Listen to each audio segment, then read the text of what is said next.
Halo semuanya, selamat datang di video pemasaran produk BSFL. Di video sebelumnya yaitu Market Assessment, kita telah mempelajari bahwa pasar pakan hewan merupakan pasar yang potensial untuk menjual produk BSFL.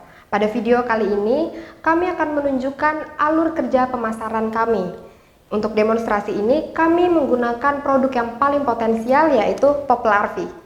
Untuk mengetahui cara pembuatan Pop Larvae, Anda dapat melihat bab sebelumnya yaitu Post Processing BSFL.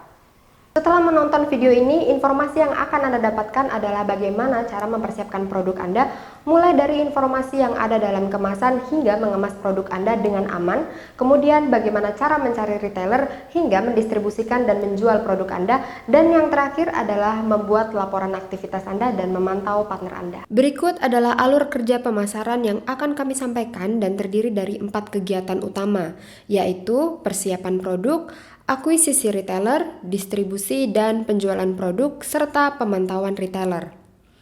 Langkah pertama adalah persiapan produk, termasuk diantaranya yaitu memilih jenis kemasan yang tepat, desain stiker, dan pengepakan produk Anda. Untuk pengemasan terdapat opsi berbeda yaitu kantong plastik kertas, kantong plastik, dan toples. Setiap kemasan memiliki kelebihan dan kekurangan. Kantong plastik kertas lebih sulit untuk didaur ulang karena terdiri dari bahan campuran. Itulah mengapa kami menyarankan Anda untuk memilih kemasan dengan satu jenis bahan. Salah satu opsinya adalah kemasan plastik murni yang lebih murah, mudah ditemukan, dan sekali pakai. Pilihan lainnya adalah toples plastik. Meskipun harganya lebih mahal, tetapi kemasan ini lebih tahan lama dan dapat diisi ulang berkali-kali. Untuk pasar pakan hewan di Surabaya, paket yang lebih kecil yaitu 75 hingga 100 gram per bungkus lebih disukai oleh pelanggan. Saat mendesain stiker, pastikan untuk menyertakan informasi berikut. Tampilkan nama merek atau perusahaan Anda. Tambahkan berat neto, ini adalah berat bersih produk per kemasan. Tambahkan deskripsi produk Anda dan komposisinya. Dalam contoh ini, deskripsi produk adalah larva kering. Anda juga dapat menambahkan bagian tentang keunggulan produk yang membantu mempromosikan produk. Di sini, kami menyebutkan kandungan protein tinggi dan 100% pakan alami. Kemudian, tambahkan kandungan nutrisi produk Anda. Kandungan protein, terutama juga asam amino, dan kandungan lemak adalah nutrisi yang paling penting untuk disebutkan. Dalam bab Post Processing BSFL, Anda dapat mempelajari lebih lanjut tentang komposisi nutrisi dari berbagai produk BSF. Tambahkan juga informasi penggunaan, misalnya cara memberi makan hewan atau untuk hewan apa produk ini dapat digunakan. Instruksi penyimpanan berguna untuk retailer dan pelanggan. Kemudian yang sangat penting, tambahkan area tempat Anda dapat menambahkan tanggal produksi dan kadaluarsa. Ini akan diisi untuk setiap slot produksi secara terpisah. Hal ini penting untuk melacak produk Anda dan untuk memastikan pelanggan Anda menggunakan produk sebelum kadaluarsa. Terakhir, pastikan orang menemukan perusahaan atau komunitas Anda dan dapat menghubungi Anda dengan menampilkan alamat, situs web, atau toko online Anda. Tips untuk desain stiker, pajanglah gambar hewan yang ditargetkan sehingga orang secara langsung mengetahui jenis hewan apa yang dapat mereka berikan produk tersebut. Timbang berat produk yang akan dikemas. Tambahkan pengawet yang telah dikemas, misalnya silika gel. Ini dapat memperpanjang masa simpan karena menstabilkan kelembapan di dalam kemasan. Dengan mengurangi kelembapan, Anda juga menjauhkan jamur dan bakteri. Tambahkan tanggal produksi dan kadaluarsa pada stiker berdasarkan slot produksi yang Anda kemas. Tempelkan stiker pada kemasan. Kemudian tutup produk. Ini penting untuk mencegah produk dari kelembapan atau hewan seperti semut. Namun penting juga bagi pelanggan agar mereka dapat melihat bahwa produk tersebut belum dibuka sebelumnya. Langkah selanjutnya dalam alur kerja adalah pemindaian dan akuisisi mitra yang dapat dilakukan dengan dua cara, yaitu online dan offline. Pencarian online dilakukan dengan mencari toko pakan hewan melalui mesin pencari dan dengan langsung menghubungi retailer tersebut. Pasar pakan hewan di Jawa Timur memiliki karakter informal dan banyak retailer sulit ditemukan secara online. Oleh karena itu, penting juga untuk mencari mitra secara offline dengan berkeliling di beberapa area untuk memindai langsung dan mengunjungi retailer. Biasanya Anda akan menemukan pasar untuk jenis hewan peliharaan tertentu, misalnya pasar ikan hias atau pasar burung kicau. Di sana Anda dapat menemukan banyak retailer berbeda yang menjual produk pakan.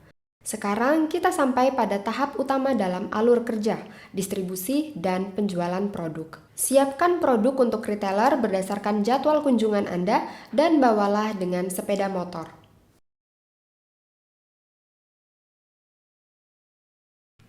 Untuk memasarkan produk larva BSF yang tergolong produk baru, terlebih dahulu kita harus membangun kepercayaan dengan mitra. Untuk membangun kepercayaan ini, ada baiknya menawarkan sistem pembayaran di akhir. Jadi, pertama-tama kami hanya menempatkan produk di retailer dan memberikan faktur. Retailer kemudian akan mencoba menjual produknya. Dalam kunjungan berikutnya, kami akan menindaklanjuti retailer dengan menanyakan tentang produk yang dijual dan menarik uang hasil transaksi. Karena produk memiliki umur simpan tertentu, misalnya 5 bulan untuk pop larvae, ada kemungkinan retailer tidak berhasil menjual produk dalam waktu tersebut.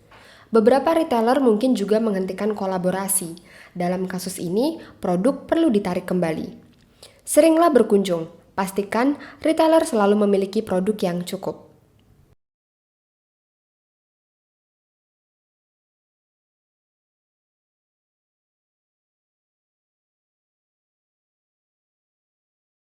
Untuk meningkatkan minat dan motivasi retailer dalam menjual produk BSF, hal yang dapat dilakukan adalah membagikan alat bantu pemasaran seperti flyer atau poster di lokasi retailer. Anda juga bisa menawarkan promosi atau diskon untuk target penjualan. Langkah terakhir dalam alur kerja adalah pelaporan dan pemantauan pengecer. Untuk pemantauan, kami membuat dokumen Excel. Anda dapat menemukan link untuk mendownload versi salinan dari Logsheet dalam deskripsi video. Setiap baris mewakili satu kunjungan di retailer. Jadi, mulailah dengan melaporkan tanggal kunjungan dan nama serta lokasi retailer.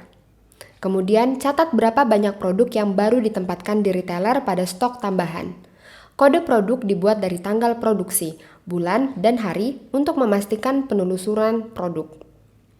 Kemudian catat berapa banyak produk yang terjual sejak kunjungan terakhir, bersama dengan jumlah total uang yang diterima dan nomor faktur. Catat juga jika ada produk yang dikembalikan di bawah bagian stok yang dihapus, kemudian tambahkan jumlah kemasan dan kode masing-masing produk. Tabel berikut membantu melacak keseluruhan penjualan Anda. Jadi, Anda bisa dengan cepat menghitung berapa banyak produk yang didistribusikan, terjual, dan dihapus. Terakhir, Logsheet membantu melacak keuangan Anda dan memberikan gambaran umum tentang pendapatan total yang diperoleh. Dan berapa banyak transaksi yang masih belum dibayar, artinya berapa banyak uang yang harus Anda dapatkan setelah retailer menjual semua produk Anda. Untuk pemasaran yang sukses, penting juga untuk memahami pasar sasaran Anda.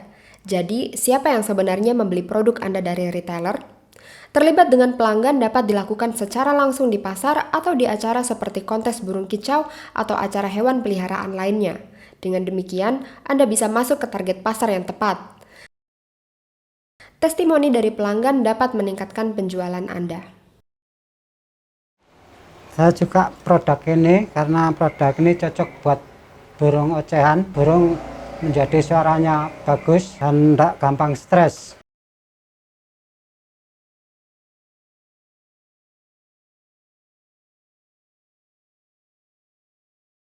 Sekarang kita hampir sampai di akhir video ini dan kami punya beberapa pertanyaan untuk Anda.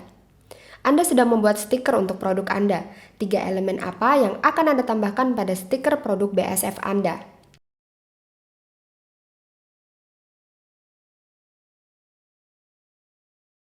Tanggal produksi dan tanggal kadaluarsa, berat neto, fakta nutrisi seperti kandungan protein, jawaban lain, informasi penggunaan dan penyimpanan, branding, atau deskripsi produk Anda. Satu pertanyaan lagi, Anda bertemu retailer baru. Bagaimana Anda bisa membangun kepercayaan dan memotivasi pengecer untuk menjual produk Anda? Anda dapat menawarkan sistem pembayaran di akhir, yang berarti dapat dibayarkan setelah retailer menjual produk. Anda dapat membagikan brosur dan poster untuk mengiklankan produk Anda. Anda dapat menawarkan diskon khusus, misalnya jika retailer berhasil menjual 5 produk dalam waktu 1 minggu, maka akan ada diskon tertentu. Sekarang Anda sudah berada di akhir modul di mana Anda sudah mempelajari bagaimana mempersiapkan dan mempresentasikan produk Anda, bagaimana menemukan retailer, bagaimana mendistribusikan dan menjual produk Anda, dan terakhir, bagaimana melaporkan aktivitas Anda dan memantau retailer Anda. Terima kasih telah menonton dan semoga berhasil memulai bisnis BASF.